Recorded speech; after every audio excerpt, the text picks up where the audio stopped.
Hi, everyone. Welcome back. A fun lesson again today because we are in the world of arches, these dramatic, long span structures, and they are three hinged arches.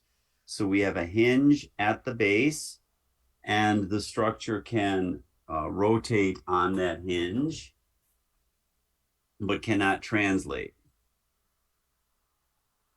Then we have another hinge at the other base, and the right side of the arch can rotate but not translate. And there's a hinge at the meeting point, the so-called crown, where the two pieces join together. And that is a non-moment carrying connection. And that's why it's called a three-hinged arch. People in the 19th century understood the power and the drama and the efficiency of these forms. We looked at two straight segments last time. That's okay, but let's get fancier this time and we'll make curved segments. Yes, it's a little challenging perhaps, but good things are challenging, right? Right. Let's share the screen, go through the show a little bit so you get a sense of where we are going, why we're doing the things we're doing. If it's intimidating, don't be intimidated. Just take your time. You don't have to make something that looks like this. This is similar to the gallery of machines that you saw in the previous lesson.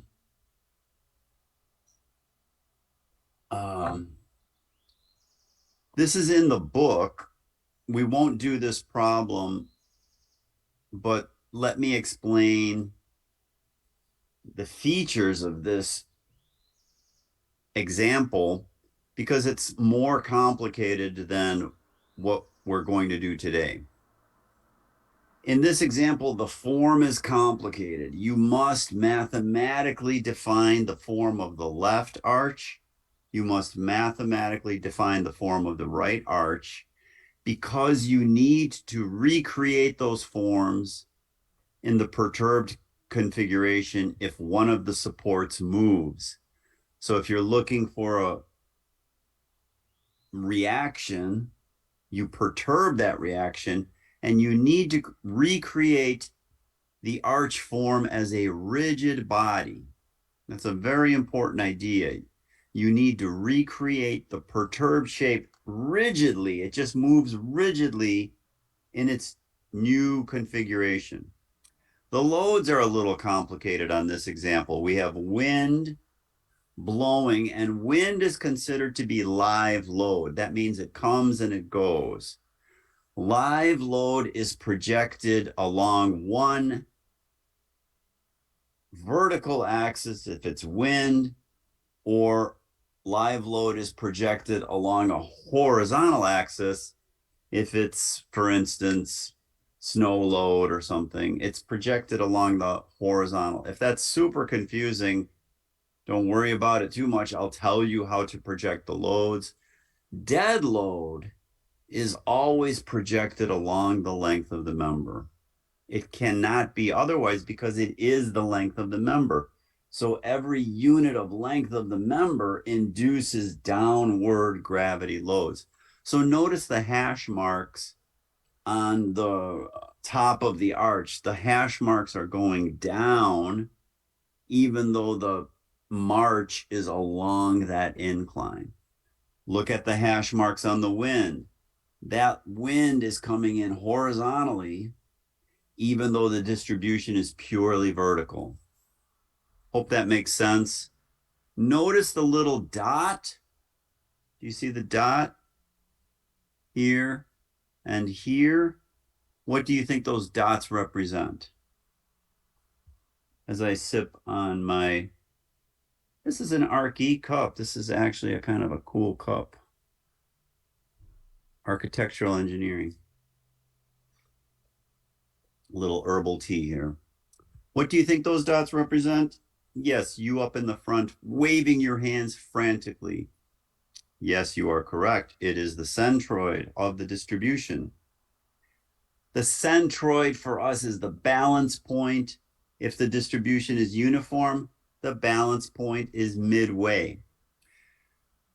However, the dead load there is a little funny in that it starts and stops at some point. So it starts here and stops here. So maybe it's some kind of additional dead load.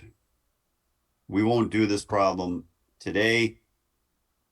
Maybe we'll do it next time.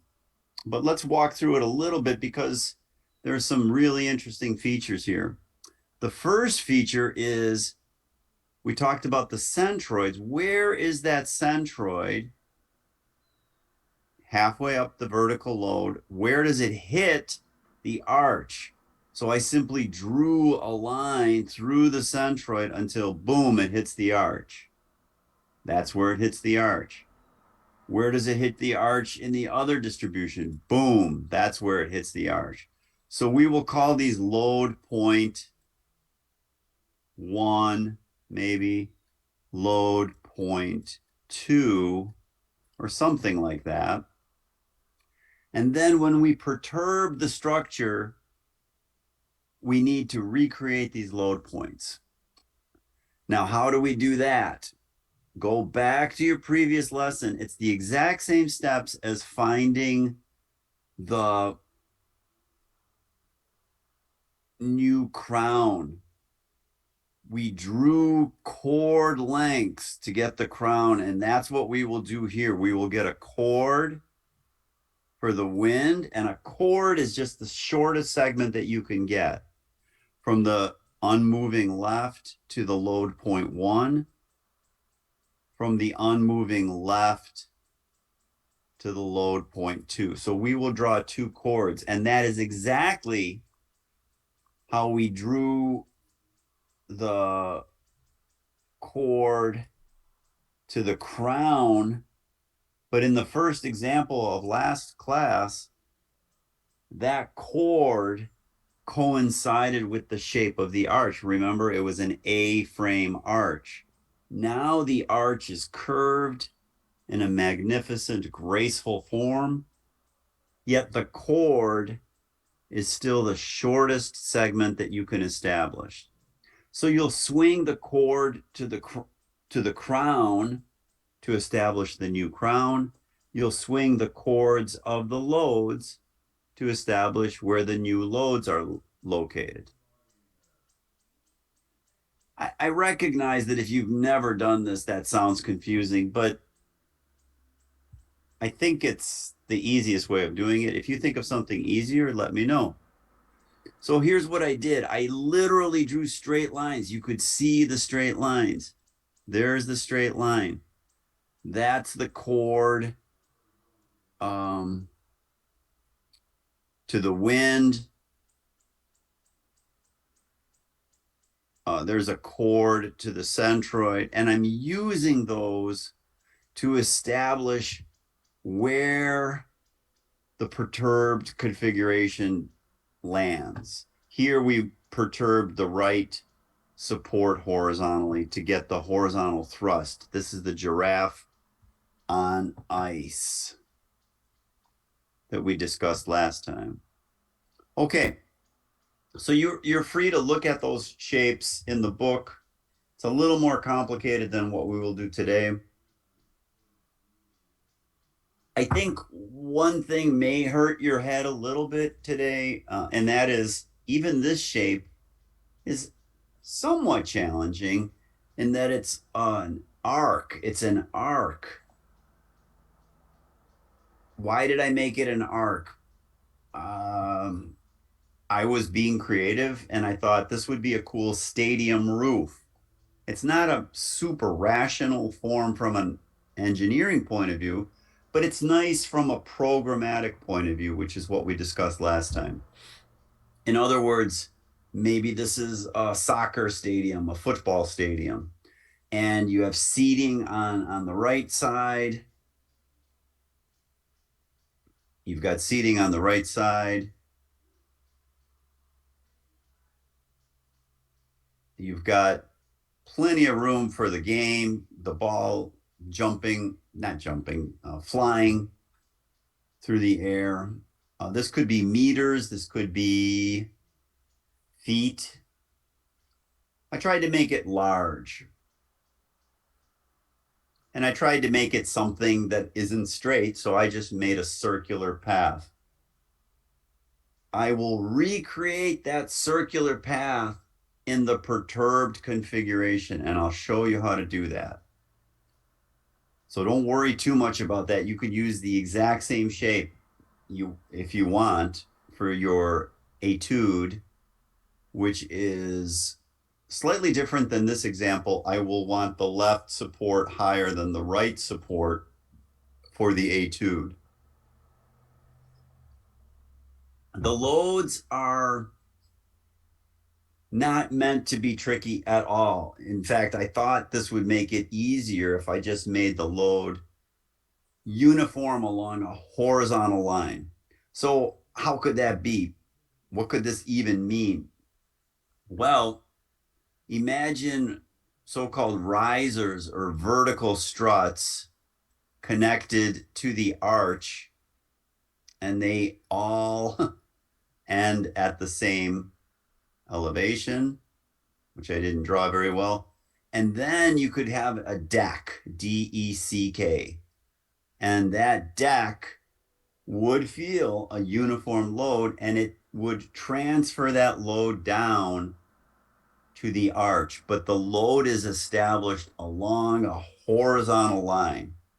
That's a good example of a horizontally uniform load that is hitting a curvilinear structure.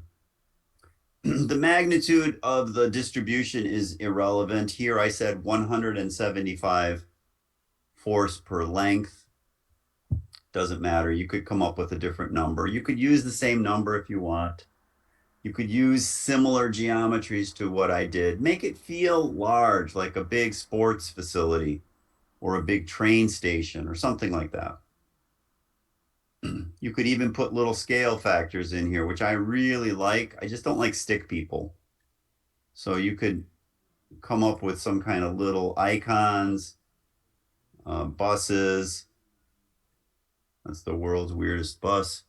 But something to scale, maybe a tree, right? Something. I'm using a mouse here, so I'm not drawing very well. Okay.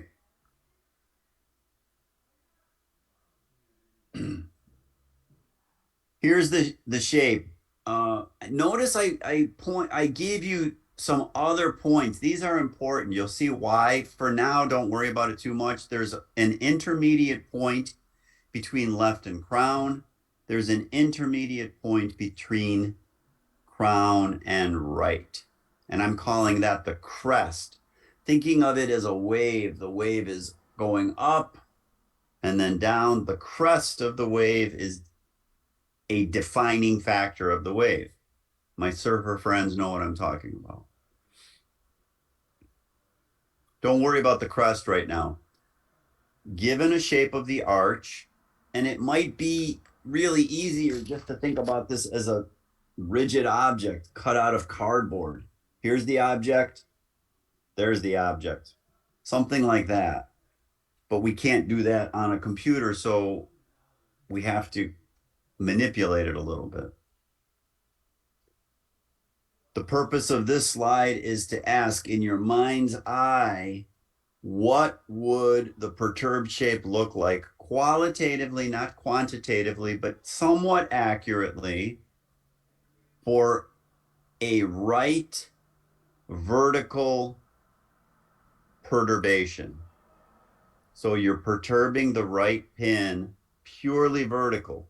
You're only moving one direction, not two directions. You can only violate one boundary condition. The left pin has to stay where it is. The right pin cannot move horizontally. It can only move vertically. Let's say it moves up, but it doesn't matter. It could go down, all the signs will change. Okay, so now please stop. I'm going to have some tea while you do this. Sketch it out. Just really quickly sketch it out. What does it look like? I'm having my tea while you're sketching. Are you done? Well, I didn't give you the answer yet. What I did was I gave you a technique for establishing where the new crown is. We'll call that crown prime. How do we get crown prime? And this is something that you must start to accept. Think of chords as your friends. There's a chord left going from the left support to the original crown. I swing a circle centered on left, radius chord left. I just swing that circle. I take another circle centered on right prime, not on right, but on right prime. I swing a circle of radius chord R. Where those two circles intersect, boom. You have to say boom. That is the crown prime. There's a spurious other intersection, ignore that. If you accidentally put a circle centered on right instead of right prime, you will establish the original crown. So you must get crown prime first. That's absolutely critical. And that's what we did in the previous lesson with the two sticks. But it was a little simpler because the stick coincided with the chord on the left side, and the stick coincided with the chord on the right side. So it was very quick to do. Here, don't worry about the shape of the arch. Worry only about the chords. That's always the case. And that's the case even for the loads. That's why I put this in here as a little entree. Find the chord length. Find the chord. Swing that. Find the chord. Swing that. Find the chord, swing that. That's what we do. At least that's what I do. I think that's the best way of doing it. If you come up with something better, let me know. So that's crown prime. Now what? Well, before I show you how to draw the perturbed shape, let me show you how I drew the unperturbed shape. Because I mentioned these crests.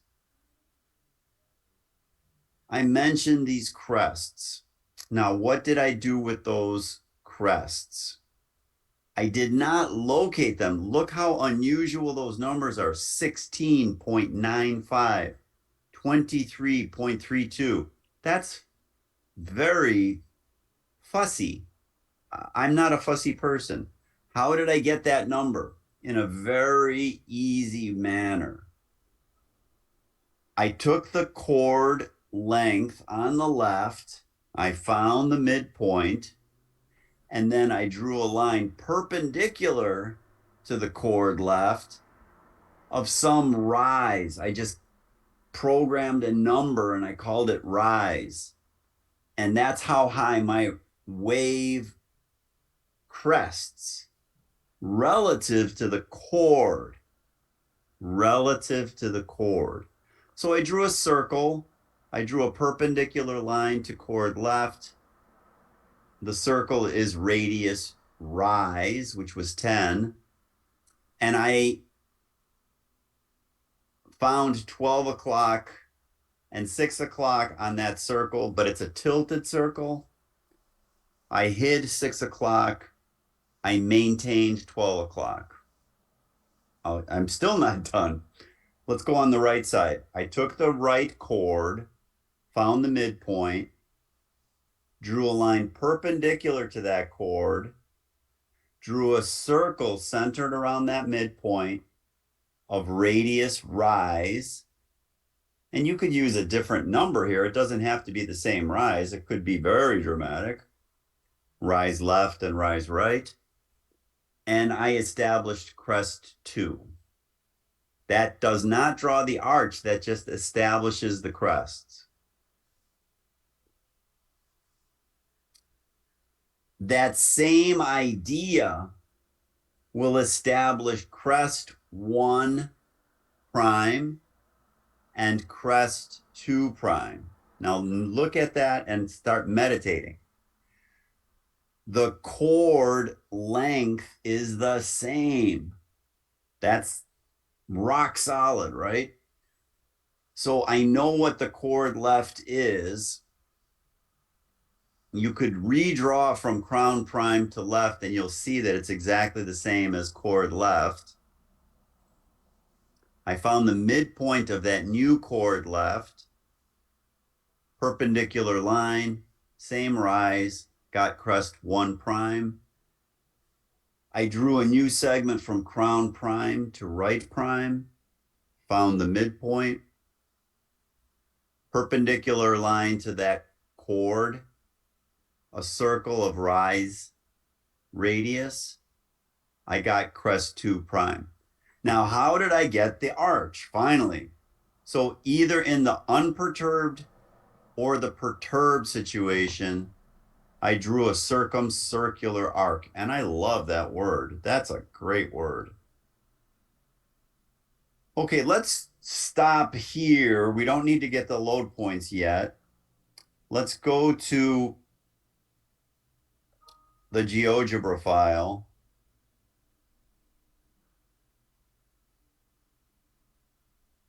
And see if we could make sense of how to do this.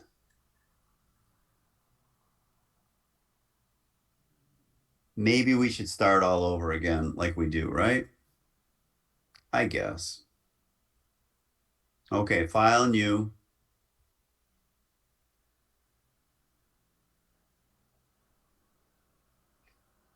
As always, turn off labeling, increase font size, close the algebra window, reopen the algebra window. Left is 0, 0. I like to fix this, excuse me, just so I don't accidentally move it. Let's change that icon right now.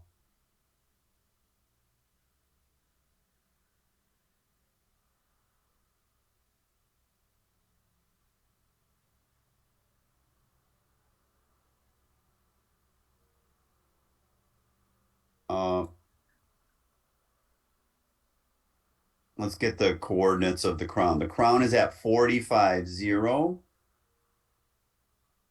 The crown is at 45, 0.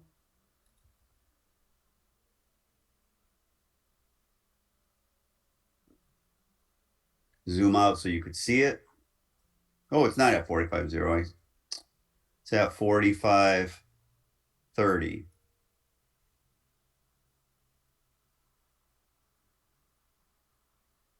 Okay, change that icon to make it an open circle so that we know it's an internal hinge. The right is at 90, 10.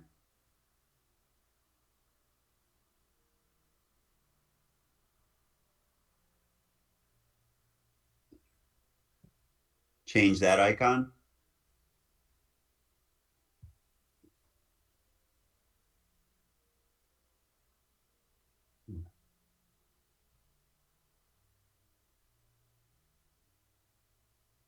Okay, so how did I draw the original arch? I established those chords. Those are really important, so let's just do it right now. The one on the left, of course, is called chord left. The one on the right is obviously called chord right. let's find the midpoints of those. And I just made this up, so you could make a different kind of arch form if you want. There's the midpoint of the right.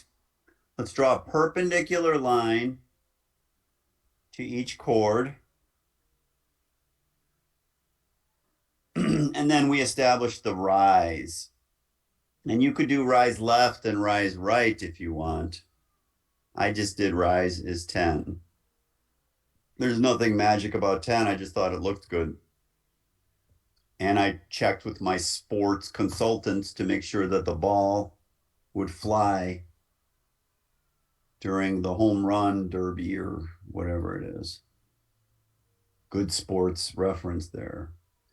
I'm drawing a circle centered on that midpoint, and the value is rise. Another circle centered on the other midpoint, and its radius is rise. Intersects, hide 6 o'clock, intersect, hide 6 o'clock.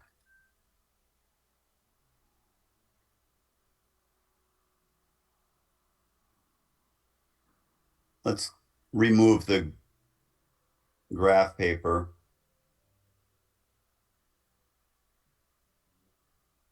Okay, those are the crests. Let's call that crest 1. You don't have to rename it, but it's maybe helpful as you are revisiting your script later in life. And now my favorite word of the day, circumcircular. I will pass a circumcircular arc from left through crest 1 to the crown. And that is here under circumcircular arc. What a word. Click, click, click. Let's do it on the right side. Click, click, click. Easy peasy mac and cheesy. We could make those dashed right now because we know we're perturbing them.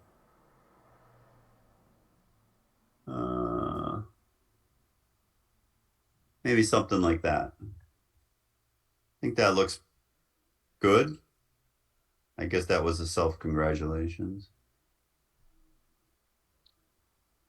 Okay, depending on what we're looking for, the perturbation must match the thing that you are looking for, the unknown.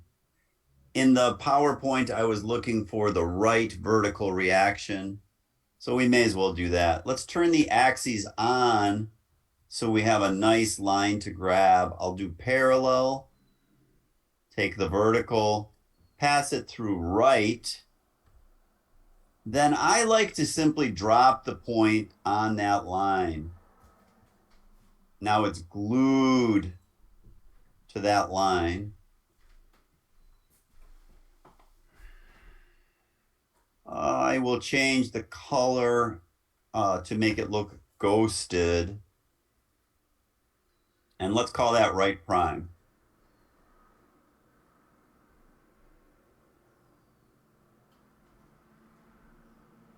Great. Another self-congratulations. Wow, I got to stop doing that. Okay, what's next? What do you think is next as I take a sip of tea?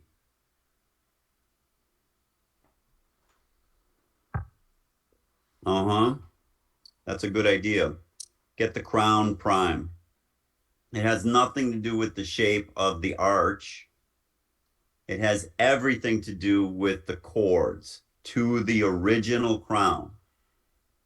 Let's make a circle centered on left, radius, chord left. Let's make a circle centered on right prime, radius, chord R. Can you boom? Yes, you can. Hide that spurious point. Don't delete it. Change the style. Rename it as crown prime.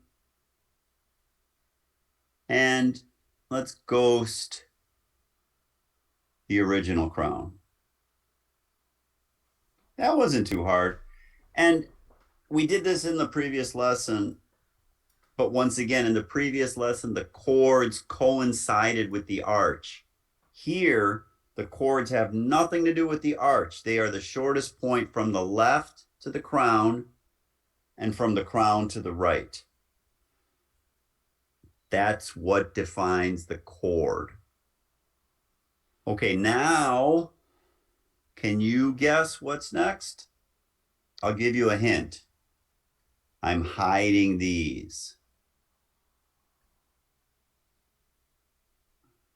I'm hiding these. In fact, I'm going to hide the crests also. So what's next? Nobody? Should I call on someone? You. Uh-huh. Yes.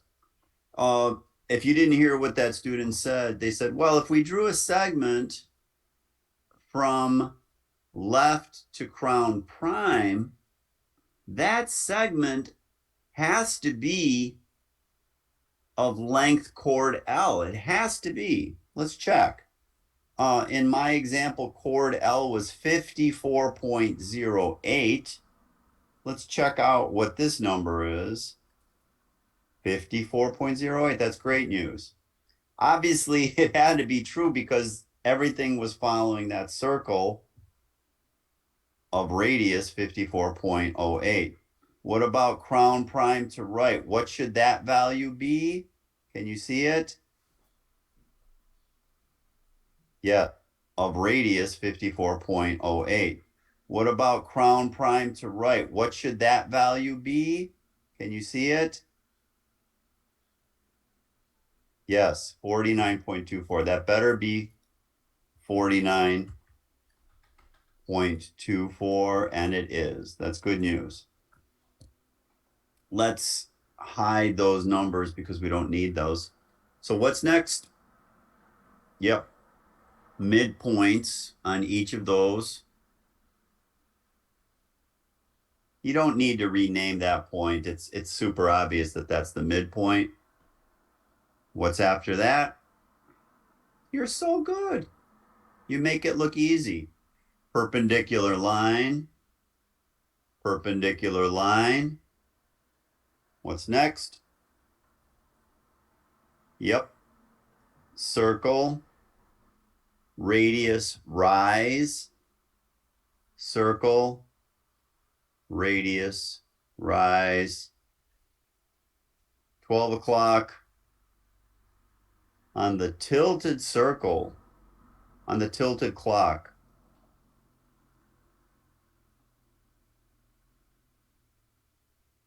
$12 on the tilted clock. That sounds like a song. Oh, you could call that crest 1 prime, and you can call the other one crest 2 prime, but I'm not even going to do that. I'm just going to say my favorite word one more time, circumcircular, and I see that dot right there. It's obvious what I have to do. Circumcircular arc. Left, the new crest to crown prime, crest to right prime. Let's make those big, bold lines because that is our perturbed shape.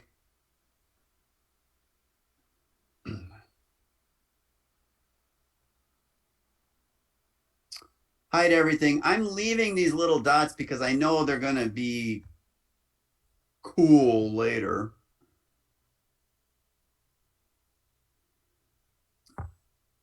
What do you think? I think it's a good opportunity to test your program, as my computer science professor friends say, test your program. For me, that's wiggling things around. Boy, that looks perfect. That's not self-congratulatory. I'm just testing. I'm gonna have fun with this for a second.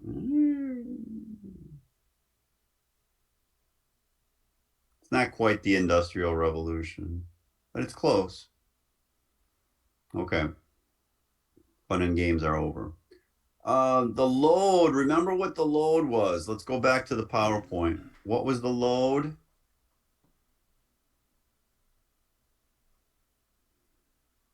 The load was this horizontally distributed load.